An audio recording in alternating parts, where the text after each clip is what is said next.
Gurur Brahma, Gurur Vishnu, Gurur Devo Maheshwaraha, Gurureva Param Brahma, Tasmai Shri Gurave Namaha.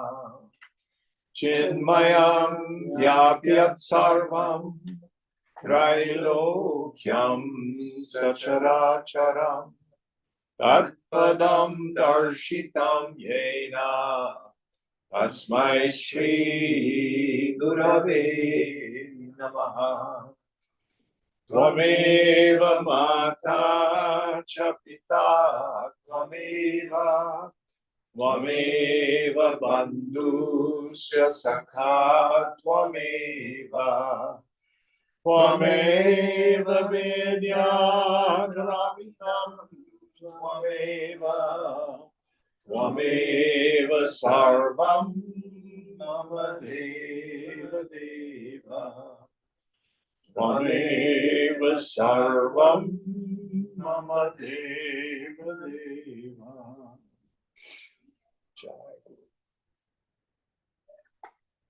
Om Bhadram Karne Vishnu Devaha Bhadram Pashe Makshabhirya Jatraha Sthiraya Rangaish Shtubagum Sastanubihi Yashema Devahitam Yadayu Swasti Na Indro Vridhashravaha Swasti na Pusha Vishwavedaha Swasti Nastarksho Arishtanemihi Swasti no Brahaspatir Dadhatu Om Shanti Shanti Shanti.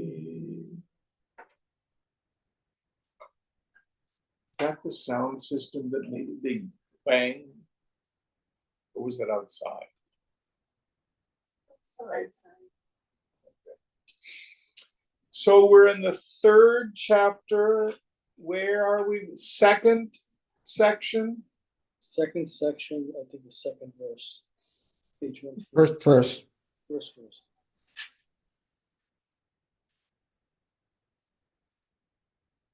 First verse? Yes. Okay.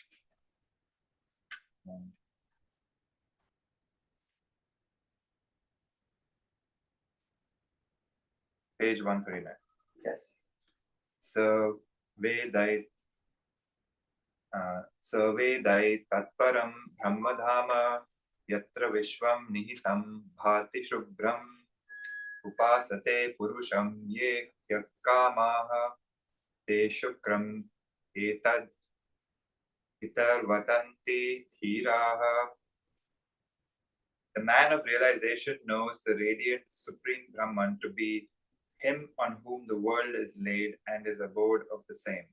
And those men of discrimination who without any worldly desire are devoted to such persons go beyond all chances of rebirth. I think we did this one last week, didn't we? I thought we were starting at 2:2.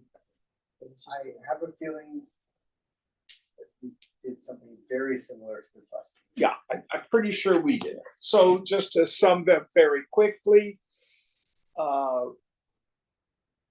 the root cause of liberation is sadhu sangha, association with the wise. It's theoretically possible to attain self-realization by ourselves, independent, if we have the kind of yoga balam that the Buddha did. But most of us get caught up in the world, or even if we're exposed to the teaching, we have at best an intellectual grasp. But if we have the great punya, the great merit, to meet a woman of knowledge or a man of knowledge who can show us the awakened state of mind, oh, that's marvelous. That's marvelous. All right, next verse. Kamanya kamayate manyamanaha sakama bhirjayate tatra tatra paryapta kamasya kritatmanastu ihaiva sarve praviliyanti kamaha.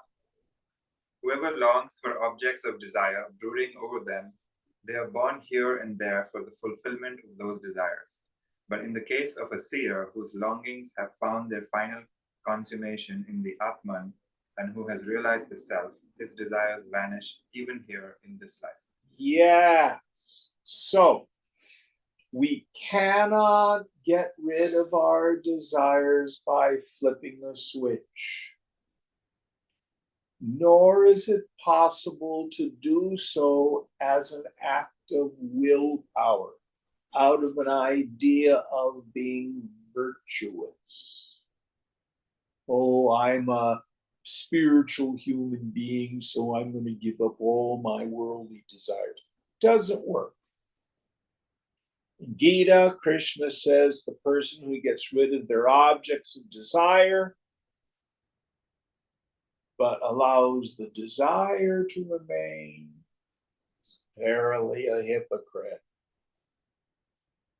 But their desire leaves them upon seeing the Supreme. So we let go of our obsession with the world through seeing what's really going on. How do we do this? What does it feel like to want something you don't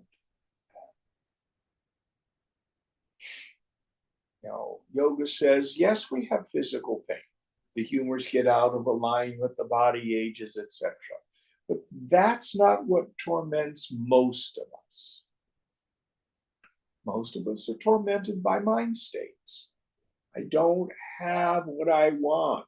People aren't behaving the way I think they should. The situation is terrible and I can't make it go away. And if we begin to see that kama, craving, I don't like to call it desire, I don't think it's a strong enough word, and dukkha, suffering, same thing.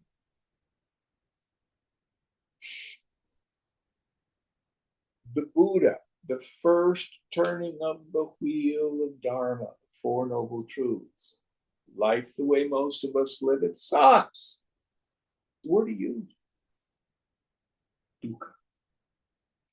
The cause of that suffering is craving, attachment, aversion.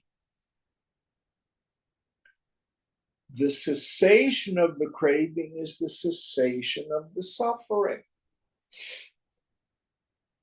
How do we do it?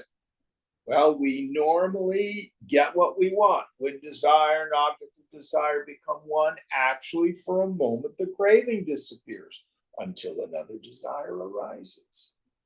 And of course, deep sleep. Everybody universally enjoys the deep sleep. What object has caused it? Nothing. Why do I enjoy deep sleep? I have the absence of the craving.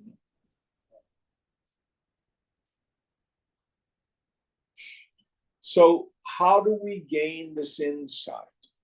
We take on what the tradition calls sakshibhav, the attitude of the witness. Watch our minds. Notice what it feels like when you're wanting.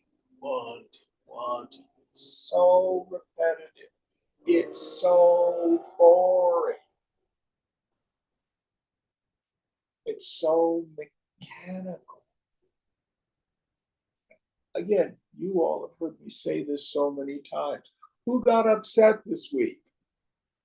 Tell me this is the first time you felt this. Aren't you tired of it? And the names and faces may change, but it's the same dynamic. yoga says, when I finally see what the cause of the suffering is,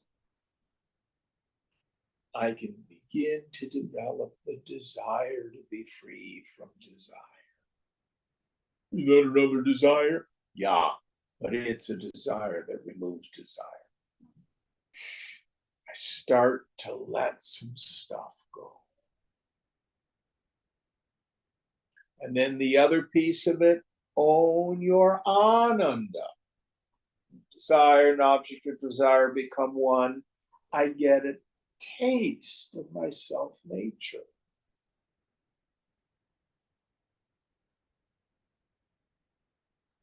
The world isn't bad. The world is just completely neutral. I attribute joy giving and misery producing qualities.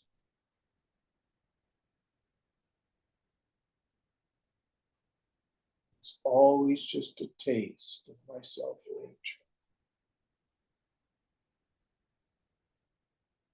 Now, the ruthless rule of the mind will continue to attach itself to the person, place, thing, or experience that's given it the greatest joy. You can have all the philosophical ideas in the world, but if some worldly experience is where you get your juice, that's where your mind's going to go. Willpower is futile.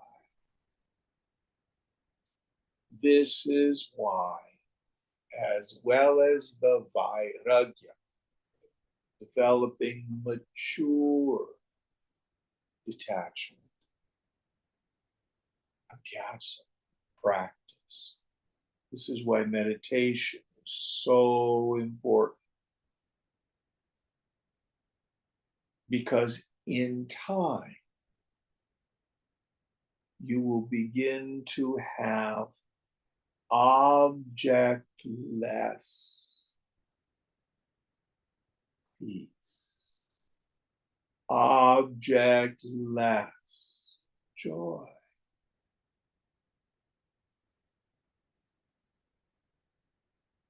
The mind will, even if it's just for a while, quit throwing up its cravings. And you rest in the cell.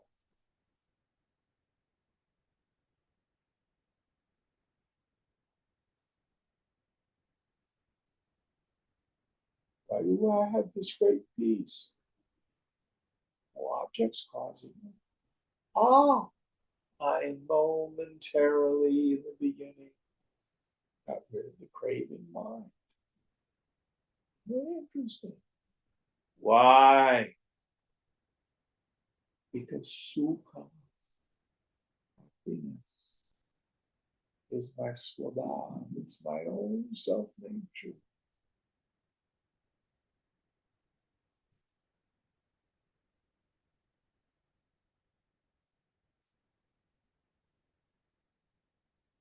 So my favorite verse in Gita, chapter 2, verse 55. When a person casts off all the desires, the cravings of the mind, O Partha, and is satisfied in the self, by the self, then they're said to be a person of steady wisdom. Sthita prajna.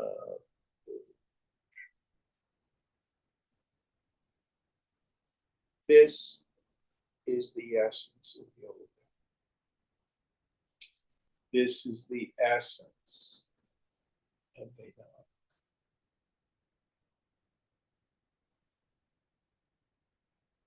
This is the fruit. Right here, right now. Not at some future time when you leave the body.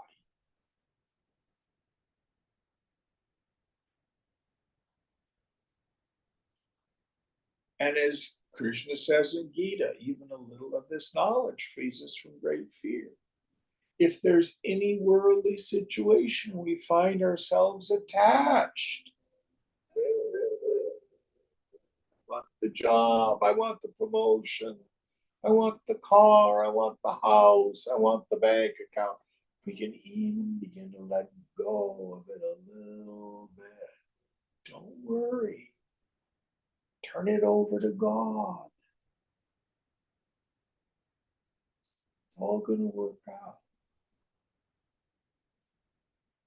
Be in the now. So many tools were given which have as their intent. Let it go. What happens once we let go? And a taste of peace. Don't believe me. Play with this.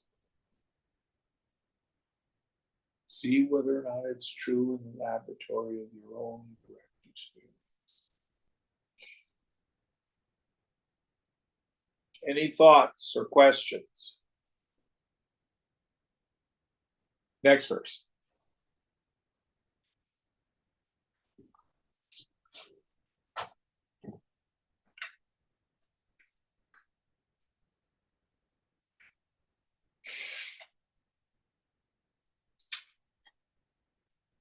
नायमात्मा प्रवचेन लभ्यो न मेधया न बहुना श्रुतेन यमे वैश वृणुते तेन लभ्य तस्यैष आत्मा विवृणुते तनुं स्वाम्. The self is not attained through discourses, not through memorizing scriptural texts, not through much learning. It is gained only by him who wishes to attain it with his whole heart. To such a one, the self reveals its true nature. So, the self is not the fruit of academic or intellectual pursuit.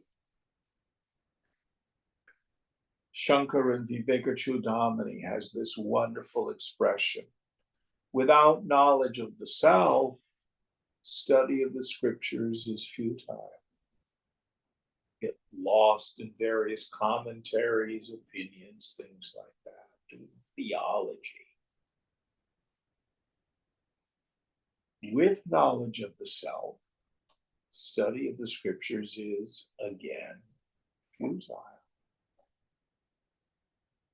You've become an Upanishad. Why do you have to read one?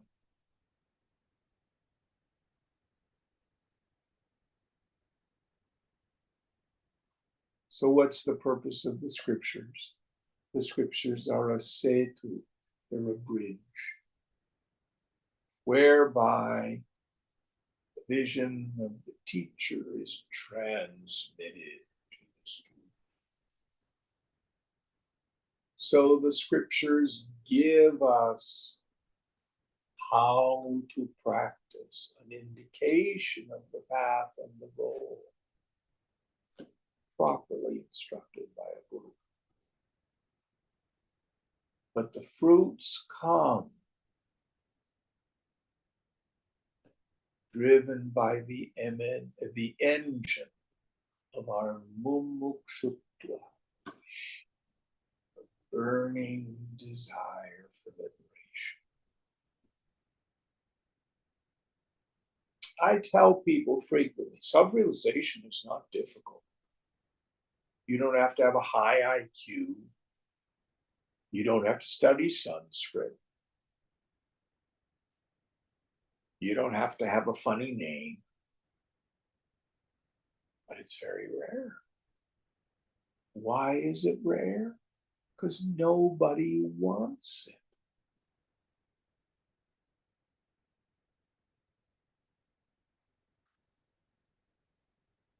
The clearest worldly example, when I'm working with people who are just coming into AA, and they always have some form of the position, if you had my problems, you'd drink too. I can't live with drinking and I can't live without it. I'm screwed. With no awareness that the drinking itself is what's causing the. So also, so many people in the world. Oh, I'd like to realize the self, which is really a form of saying, I want to get rid of the catastrophes in my life.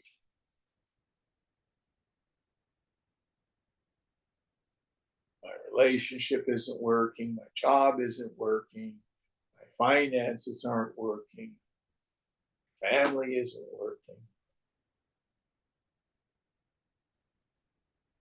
Not realizing that the cause of all that craziness is the craving, the control issues, the desires, the aversions, rooted in spiritual ignorance. I'm too busy getting the stuff of the world. No blame. It's a person who zoomed into class on Thursday, and they had the idea that, how did he phrase it? There were people. Disability. Yes, the disability of people who have spiritual ignorance, who don't inquire, who don't search spiritually. It's a fascinating notion. And I pushed back a bit and I said, well, in yoga, we don't use that paradigm. Your spiritual ignorance is not a disability. What we have in the tradition is an evolution. So is the infant a disabled adult? No.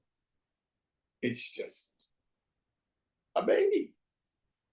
Can it walk? Can it feed itself? Can it make a living? No. But it's not disabled. It's just the baby. So we yogis look at people who are caught up in ignorance. We're addicted to the world in its various forms.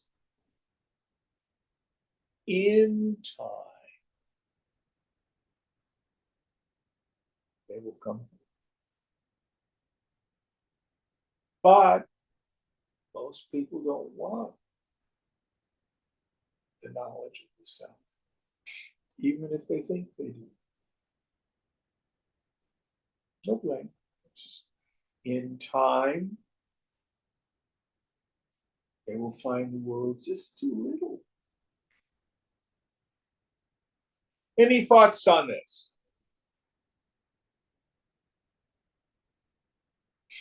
Next verse.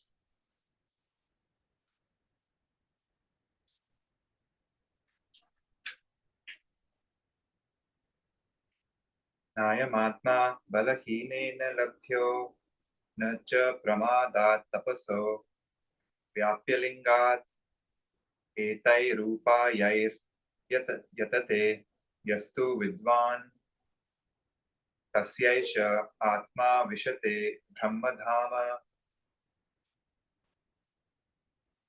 The self is not gained by the weak in body, mind, and intellect or spirit, not by the insincere, nor by those practicing unintelligent austerities, but wise men who strive with vigor, attention, and propriety attain the state of Brahman. So here he's telling us first why some of us don't have success in the spiritual path. So let's look at these various impediments. The first idea, not gained by the weak. in body, mind, and intellect or spirit. So when we don't have what we call yoga balam, the power of yoga, you need to have a healthy body, a healthy mind. It's very, very difficult if you're sick or you have some mental illness, deep, deep tragedy or trauma or confusion about life, depression. It's hard. It's hard for people in that state. And what's interesting, ashrams and monasteries are filled with people who cannot deal with or confront life. I'm going to run away and be spiritual.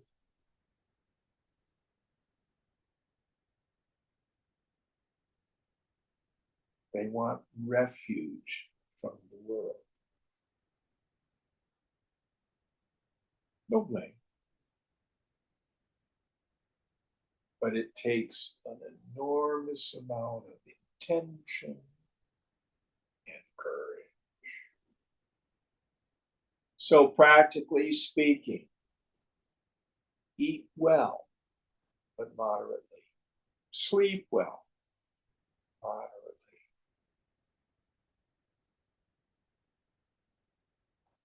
Deal with your kleshas, your psychological issues. Lots of ways to deal with that. Primarily so we can set that stuff aside.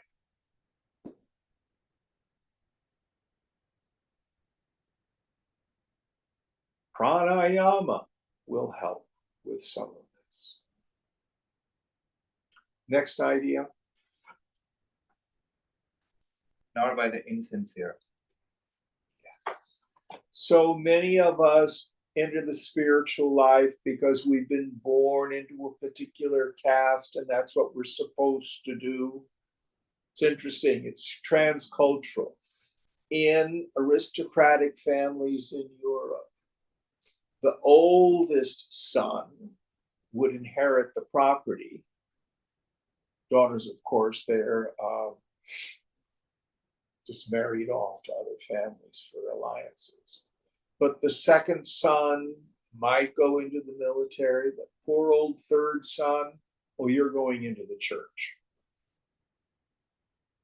You go into the religious life because there's something else that we can do with you. So people enter into the religious life out of insincerity. And again, there are people who enter the spiritual life because it's a status thing socially. See the Swami enter the village. Oh, garlands around his neck. Everybody touches his feet. Ooh, Pada Puja. Very heady. Feeds the evil. And those of us who've committed to lives as yogis, we get to look at what our motivation is. I can only share with you out of my own direct experience. When I saw that one of the kleshas for me, if I'm holy, maybe then they'll love me.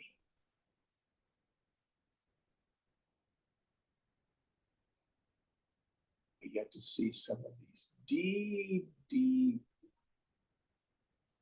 unconscious motivations. It's something about human nature where we tend to hide an egoistic negative motive behind a good one.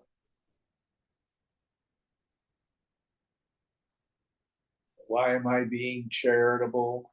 Because I want people to know that I got plenty of money. all sorts of ways in which we pretend to ourselves. So we have to continue to look and discard insincere motives. Sometimes what we need to do is say, I'm not ready for yoga this lifetime. What I really need to do is be a person of the world. Any thoughts on this? Next idea. Nor by those practicing unintelligent austerities. So many of us, if we don't have the guidance of a teacher, will read a book or two, or make up our own yoga. I'm just going to follow my own intuition. And we end up doing all sorts of unintelligent practices. I think today we find all sorts of cultural appropriation around power plants, medicine plants from cultures. A friend of mine has a roommate who does that. And he does these ayahuasca parties that turn into orgies. But all he has to do is put the word spiritual in front of it. So it's completely wackadoodle. It's not the way at all. And then there's all these, what I would call mortification of the flesh hating practices. Somehow, if I beat up the body, I can get the beautiful spirit out of it. It happens in the East and the West. West in the Catholic tradition, they call it mortification of the flesh. It doesn't work. Sleeping on a bed of nails, staying up all night.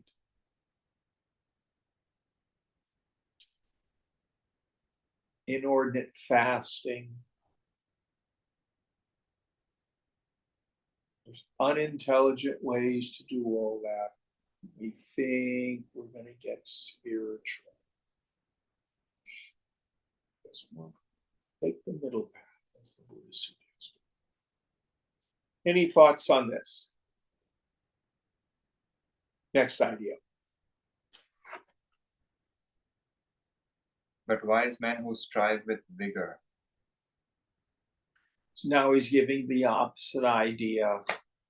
People, wise people, men and women, who strive with vigor.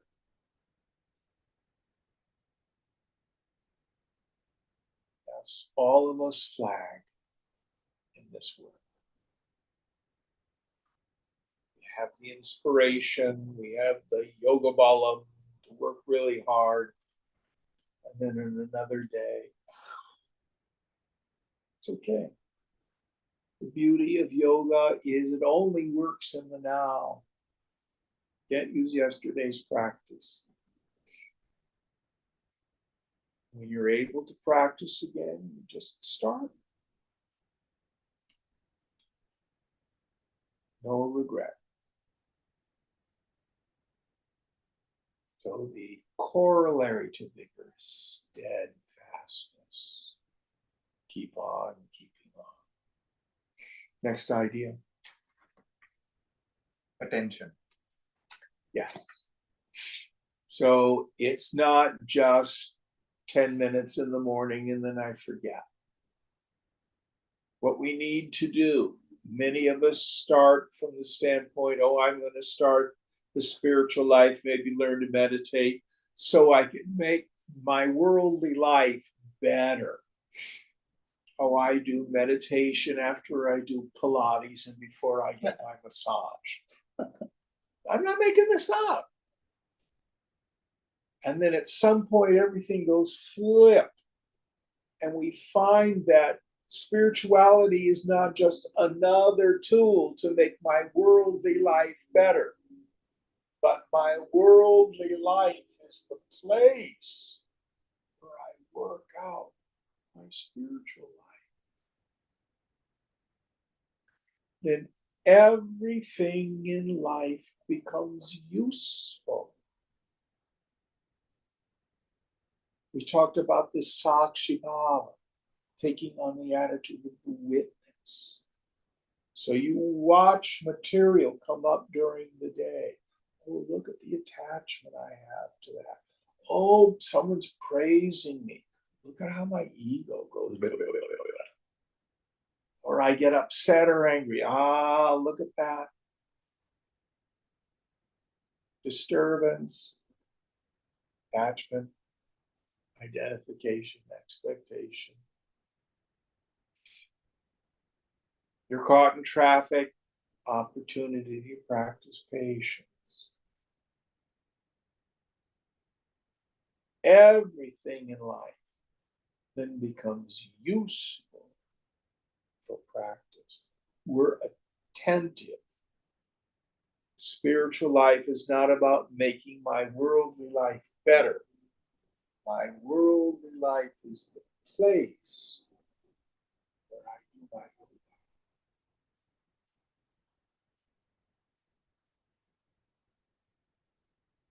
There's the Zen proverb, the koan arises in daily life. Any thoughts on this?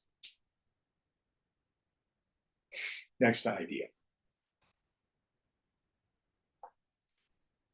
And propriety. So, living a life according to the Dharma, an intelligent way to do life. This is not about being a goody-goody. This is about adopting modes of behavior and of speech that make our worldly lives more peaceful, so we're not caught up in crisis and drama.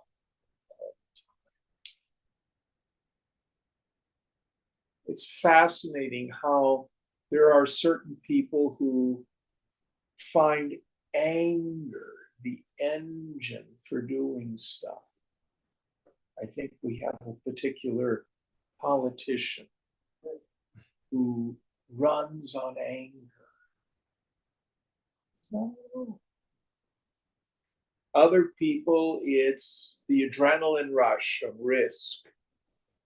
That's what they always have to have drama in their life. You know, I love it. I have a dear friend who just moved. He's a nurse from med surge to the emergency department. God bless him. He loves it. He absolutely loves it. He's there amidst the crisis all the time. People who run on that sort of stuff. No blame. No blame. But a yogi also sees the building of character as a thing of value.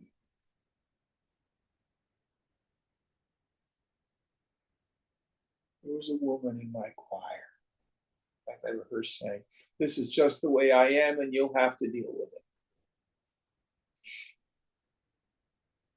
Yogi might have a prayer, God, no matter how old I am, today let me be teachable. Let me learn. Now, the religious person is a bad person trying to get good. The psychological person is a sick person trying to get well.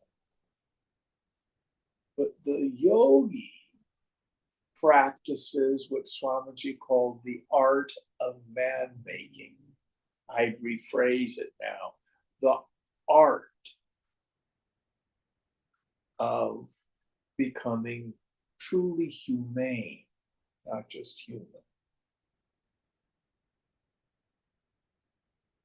An artist is at the beach and they're painting a seascape, and they don't look at the painting and say, "Oh, there's not enough white in the clouds," and he gets out his knife and he stabs the canvas. No, they're an artist. Needs a little more white here. So the yogi endeavors to take this thing called the human being, and it's an art form. It's much more like a song or a dance than it is a painting. Painting, you can see paintings that are hundreds and hundreds of years old. But a song or a dance occurs in time and is gone. So also is a human life.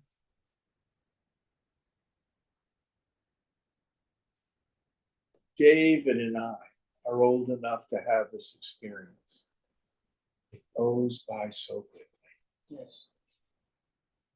Blink your eyes and it's almost over. Don't waste it. You've been given this incredible gift of a human birth.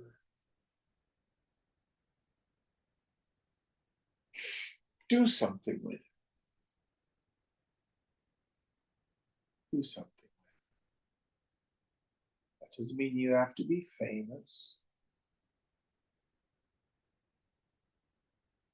Ideally, realize yourself. But you can also strive to be a kind and generous, loving human being. That's a big deal. Be part of the solution in life, not part of the problem. All right, next idea. Is that all of them? That was the last one. Okay, next month. सम्प्राप्यैनं मृषयो ज्ञानतृप्ताः कृतात्मानो वीतरागाः प्रशान्ताः ते सर्वगं सर्वतः प्राप्य धीरा युक्तात्मानः सर्वमेवाविशन्ति. When the sages have attained the Atman, they become satisfied with their knowledge, their purpose is fulfilled, they become free from desire, and they gain tranquility. Having attained the all-pervading Atman everywhere, the wise thereafter, devoted to the self, enter into everything. Yes. So here we have the marks of the person with steady wisdom.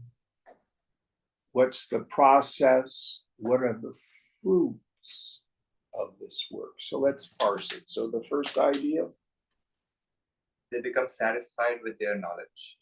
yes. This is not knowledge of information. Oh, I've read a book. This knowledge of the self is the fruit of direct experience. First thing it gives us is existential freedom and the peace of that.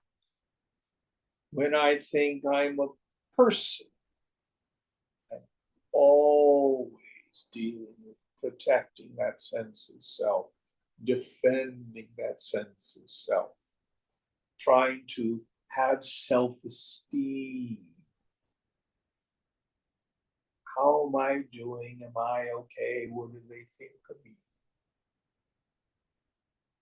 That's gone. Again.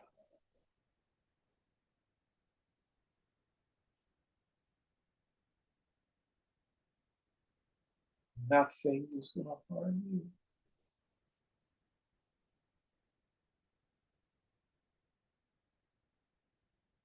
The knowledge that I'm a birthless, changeless, deathless, eternal being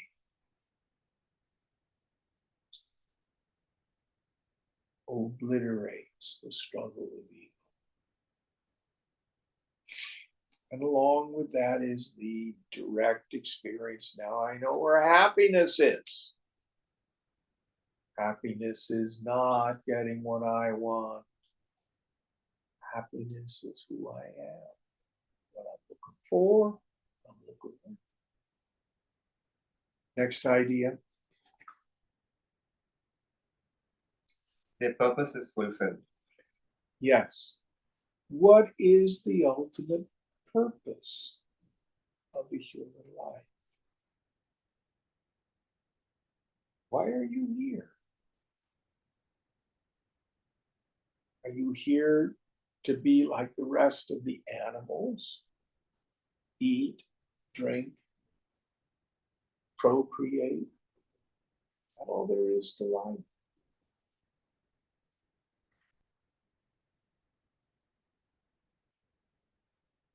Each of us has a swadharma.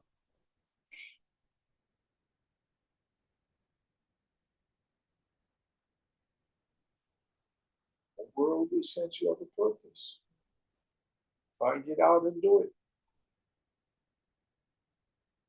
And most importantly, the purpose of the human life ultimately is to come home to God, to realize your self-nature.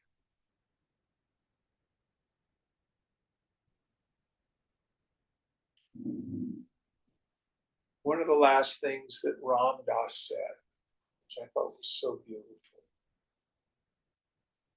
What is our purpose? Why are we here? He says to walk one another home. It's beautiful.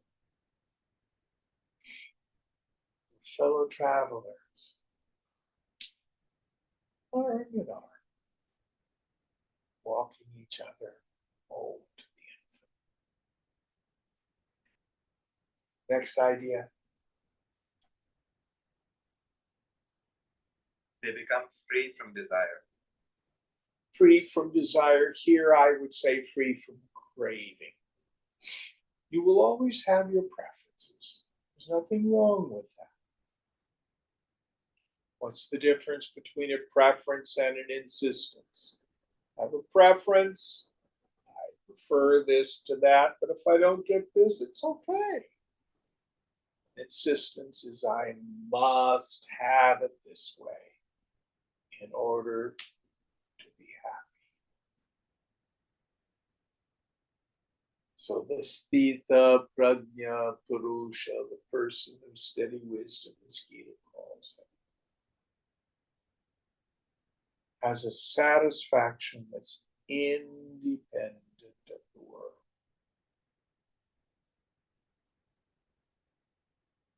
Next idea. They gain tranquility. Yes. And this gives me peace. This gives me tranquility. This capacity to accept life on life's terms without the compulsion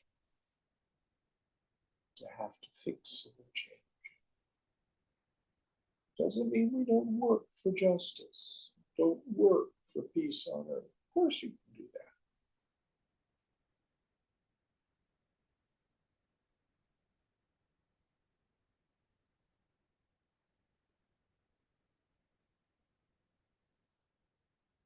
Peace comes. Letting life be life.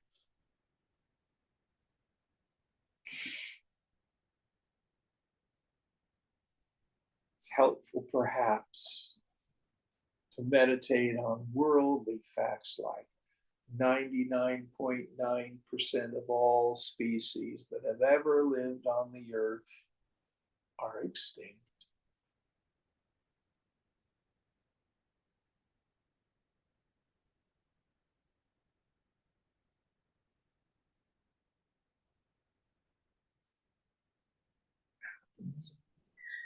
It's the way of the world. Even the world will go.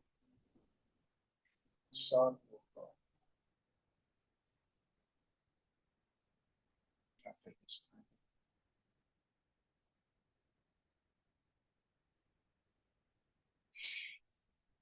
Next idea. Having attained the all-pervading Atman everywhere. So it's not just realizing the self in myself, but understanding Sarvam Kalvidam Brahma. All this is verily Brahma. Seeing the self in and through the phenomenal world.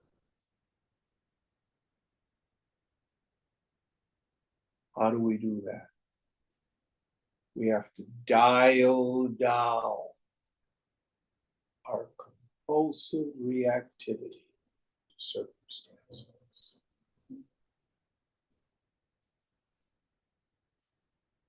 This is the great value of meditation. You go on a meditation retreat, give yourself hours of meditation. The mind arises, all sorts of things arise. And what do we learn about all that mind stuff? Temporary.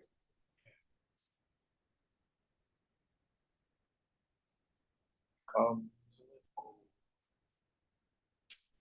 But something remains always there.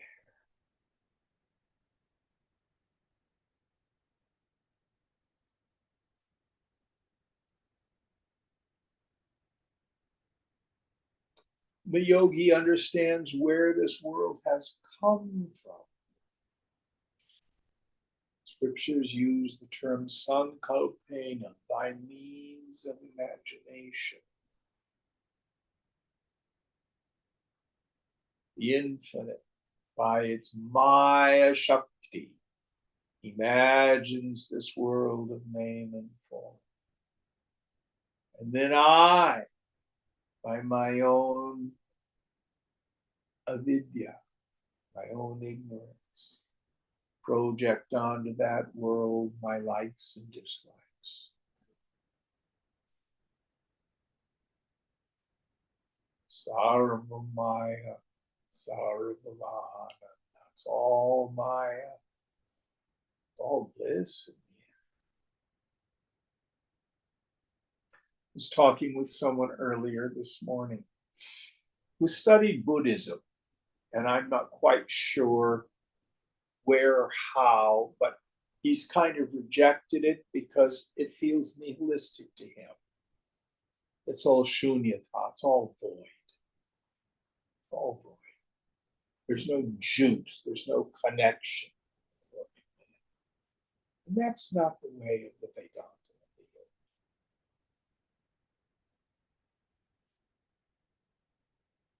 It's all God in the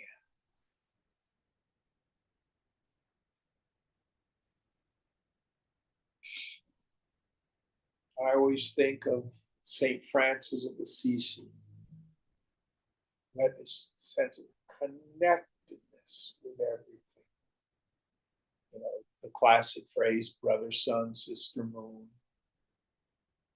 Always find it funny. You know what he called his body? Brother ass, meaning a donkey. And his dying words were, oh, welcome, sister death. No resistance to any experience. All God.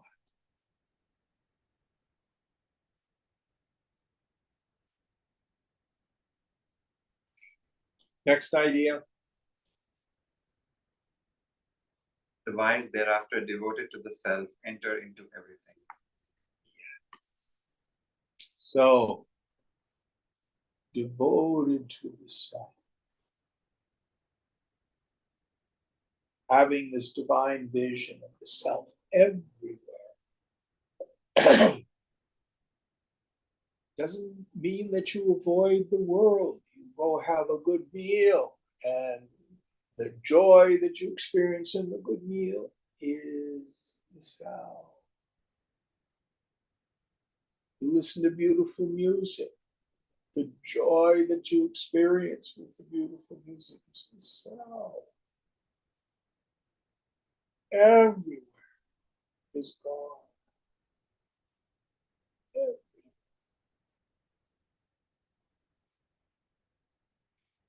And you enter into it meaning that personal sense of self evaporates. Aham brahmasmi, I have that in. But it can also mean we totally enter into life.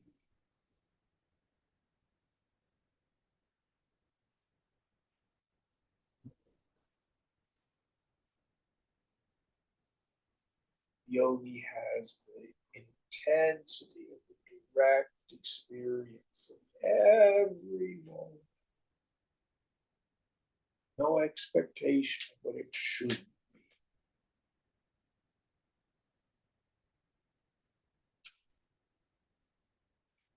Is that all of the pieces? Yeah, that's the end. All right. Next mantra.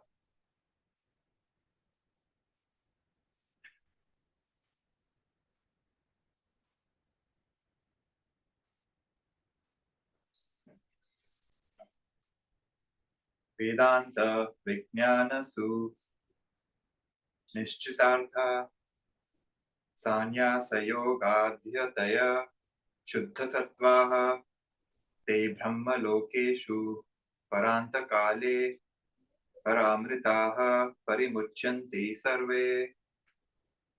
Having well ascertained beyond all doubts the exact import of the Upanishads and having purified their minds with the yoga of renunciation, all anchorites attain the world of Brahman, having attained immortality, and at the time of death, becoming fully liberated. So, anchorite is a Western term for an ascetic, a hermit. I'm not sure what the Sanskrit word that he used there. Yatayaha. I don't know it. But again, let's parse this one. So the beginning, first idea. Having well ascertained beyond all doubts the exact import of the Upanishads. Yes. So, through the guidance of a teacher, or at least a good commentary, we're able to see through the deeply symbolic language. The truth is frequently veiled in the Vedas and the Upanishads. This is why it's very difficult to study them without a teacher, without a commentary.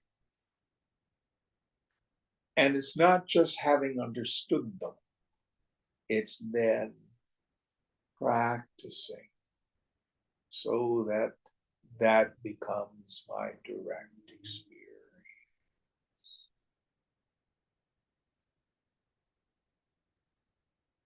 And the implication here is going back to what we call the four authorities. First is the Upanishad Shruti. They thunder.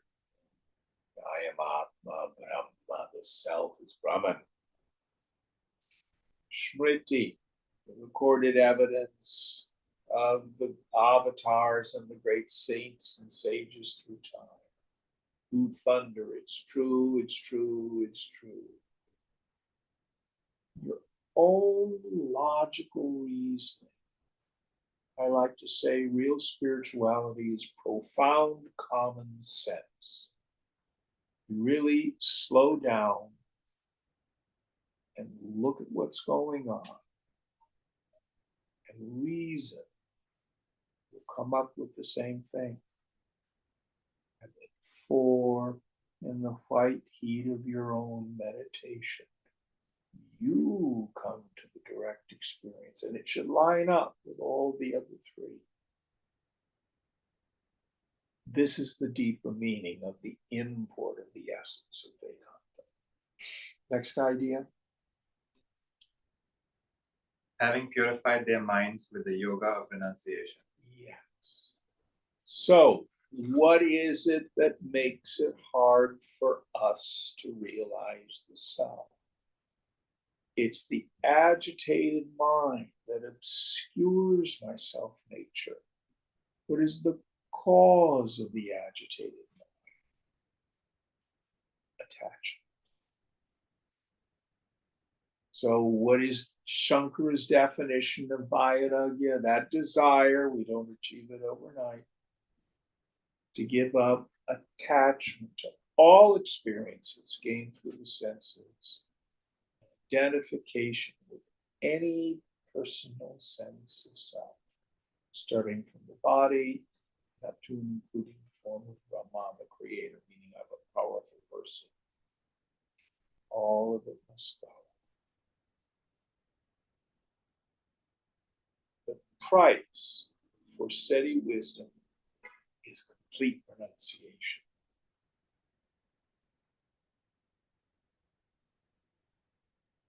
Can't hold on to little pieces of the world, little pieces of the mind, little pieces of ignorance.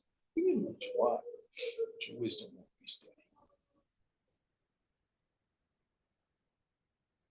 When we see what the problem is, we can take the whole lump of the mind. Okay, I'm done with you. Next idea. All anchorites attain the world of Brahman, having attained immortality. Yes. So, do I need to live the world and live in a cave? It's funny he's used that word.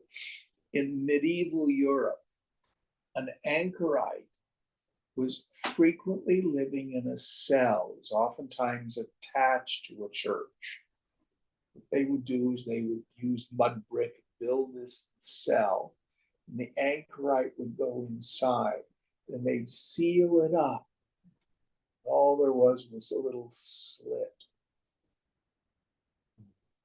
And they were frequently considered like fortune tellers.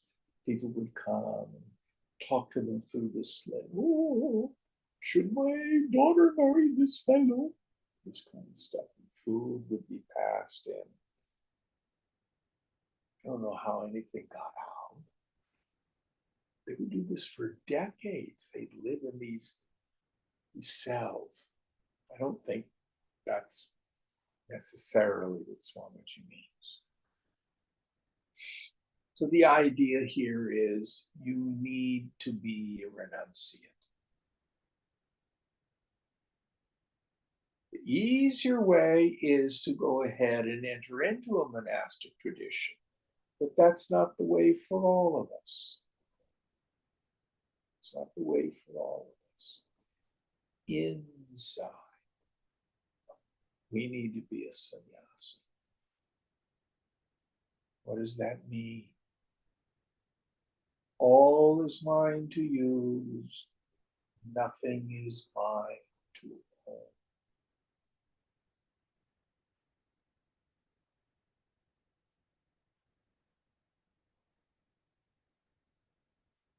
And it is this complete renunciation of the mind. There's the story of Chudala. It occurs both in Tripura Rahasyam and in Yoga Vasishta. Chudala's husband is a king, she's a queen, goes off to the forest and he wants to attain peace. So he gives up his kingship. Wifey, you run the kingdom. Dumps his responsibility onto somebody else. And he lives in a little hut in the forest doing puja, religious ritual. Does not find peace. May have some bliss when he's doing the puja. Chudala acquires siddhis, and she manifests herself as a young Brahmin boy with the clear understanding that her stupid husband would not listen to a woman. And in Kumbha is the name of her alter ego. You have to give up everything. I've given up everything. I gave up my kingdom. No, you haven't given up enough. All right, I'll give up my hut. I'll give up my vessels and stuff like that I do religious ritual. She says it's not enough. Okay, I'll give up all my clothing too. I'll be sky clad. She says it's not enough. He says, what else do I have to give up? I'll give up the body itself. I'm going to go jump off a cliff. She says, that's not enough. What must I give up then? She says, only the mind is essential to renounce. What does that mean? No personal sense of self is real. I cannot think a real thought.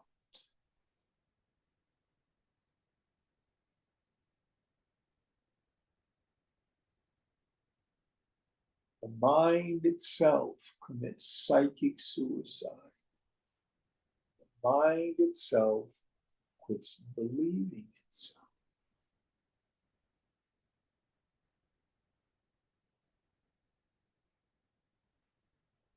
It's the only renunciation necessary. Only renunciation that's efficacious.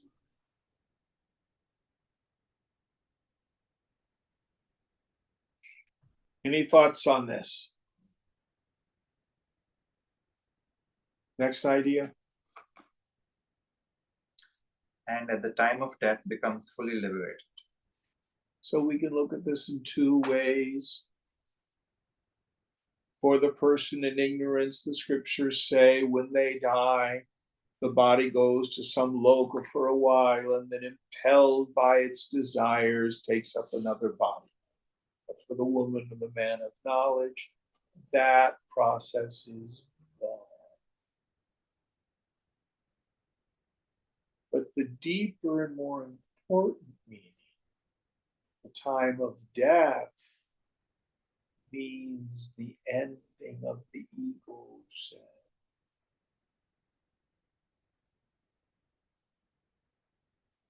The sattvic mind made vishuddha, extremely, with the attention turned within, space between your thoughts.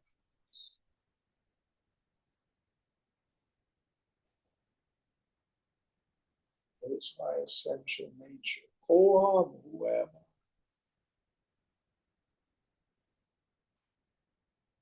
Oh, there's nothing there.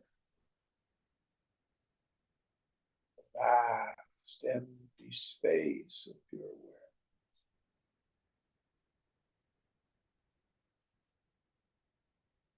Where's my ego? It was there a minute ago.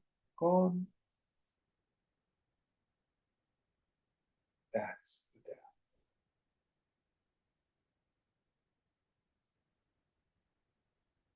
Okay. We'll end here. What verse are we on for next week? Verse 7. Verse 7. Om Purnamada Purnamidam Purnat Purnamudachyate Purnasya Purnamadaya Purnameva Vashishyate. Om Shanti Shanti Shanti. Hari Om Sri Guru Pyo Namaha. Hari Om.